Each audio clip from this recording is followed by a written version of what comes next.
chance. Can I ask you something? Like, is that what you think? I think it's One of the possibilities. It's one of the possibilities, 100%. Yeah. Maybe just feels like, you know what? I spent my whole career here, and I think I get I don't get the credit I deserve on the bigger scale of some of the best athletes out there today in this world. What if it's even Maybe maybe he needs a bigger stage. Yeah, he doesn't seem like that guy to me. He doesn't seem like I am he just needs the throwing. attention. I know. I don't see him as an attention-seeking guy. But I do think that there's players who are like, hey, let's see what New York or LA or whatever does for me compared to Edmonton. I think that's possible. Maybe family considerations and all those sorts of things. Tavares did 9 years on Long Island and said, I look at what he's created by his comments, and like he's left a ripple effect, and the season hasn't even started. Like, this is a major story, especially here in Canada, especially for us covering hockey in Canada. To watch him potentially leave in less than 12 months right now, and listening to his comments, I'm like, where's the driving force here of it? yeah. And I still think he resigns. Mid-season? I mean, before the soon, season? Soon. Then, you know what, if he does, then I say, you just wasted your breath on all of this.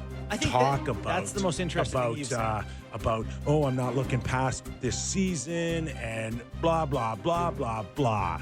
If you were to sign a 2 or 3 year deal now or next week or in 2 weeks, you could have done it July 1st and spared everybody all this seed of doubt.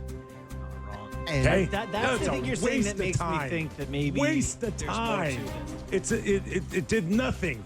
It did nothing. Connor, you did nothing if you sign next week or in 2 weeks from now. I know this isn't how it's. Go ahead.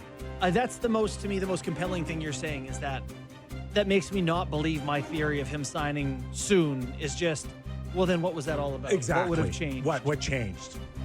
Just the noise got too loud would be the answer. The answer will be, I didn't want to play under this. Oh, no. He looked after the noise. He said he took it head on. He hit it.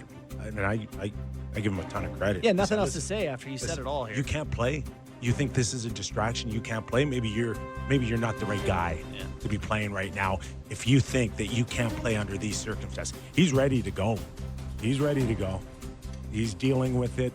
That guy's got some nerve right now to go in there and still probably light it up and sit there and go, who's with me here? Yeah. Focus on this year. Don't worry about me. Don't worry about what's happening 12 months from now.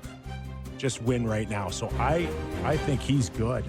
The question is, how about everybody else around him? It is. Yeah. I mean, it's a ton of pressure on Oilers management. I mean, coming into this season, well, they'll still be good again. Obviously, they have a lot of good players, but less good players than they did before. You look at their page there, and there's a lot less than there has been in years past in terms of depth and forward depth. They've got a lot of good guys at the door. But just heading into the deadline, you have McDavid unsigned. You're not going to trade him. I'm not getting at that. But, like... Why? Ow. Why? Because... He's trying to win the cup. Because you're trying to win the cup. The best player in the league. Yeah, you're trying to win the cup. But, like, what else? How aggressive? Have you ever seen a team more aggressive at the deadline than the one that might have Connor McDavid walking out the door the next season? Oh, my. If you're Jeff Jackson, who's the president, or Stan Bowman right now, and he's not signed at Christmas, you better start looking at trading him. Okay? You are not doing your job if you want to play the Mitch Marner card and let him go all the way to July 1st and then beg a team for their third or fourth line player for compensation on a sign and trade. You cannot let him walk out the door and play this thing out like Mitch Marner did. You better sit there and go, Connor, we need a decision by Christmas, or else we're going to have to put up a bidding war for you.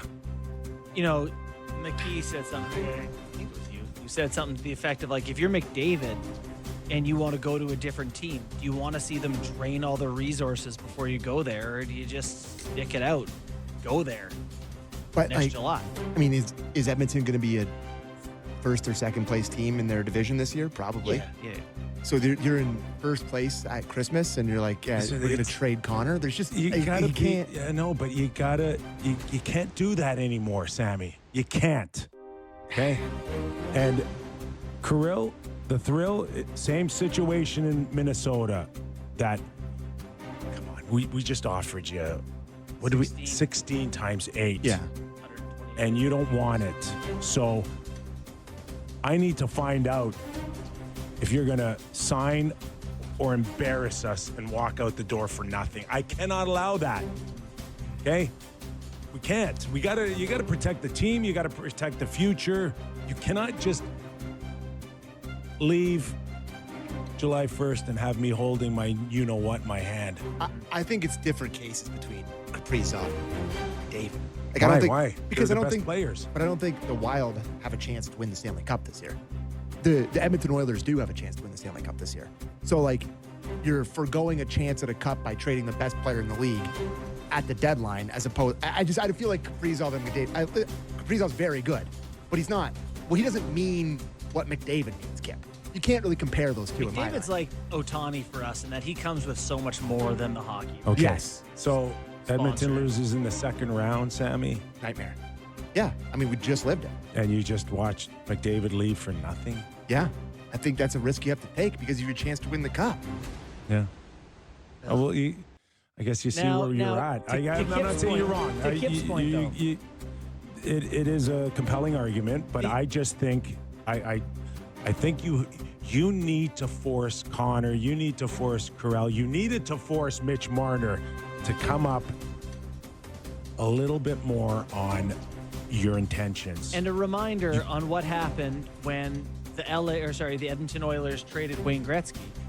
They won the cup, what, the next year? Yeah, I think the next year. Maybe, you know, Within in the vicinity. in that pocket. Yes. You know, the point is that what you would get back for McDavid is hockey players. You're not going to get nobody. I absolutely love that. We're 25 minutes into our first show of the season. We've traded McDavid. It's incredible. I'm looking it's at out the there, roster. I'm Sammy. like, Hyman's Sammy. 33. Yeah, it's out there. RNH is 32. Yeah. It's out there. Right? Ekholm. It's out there. What do you mean it's out there? That 35. there's a possibility that this could be his last season in Edmonton. It's real. It's out there. Yeah. Now the question is, to your point, you just hope and pray if you're Edmonton that he'll change his mind at some point. I mean,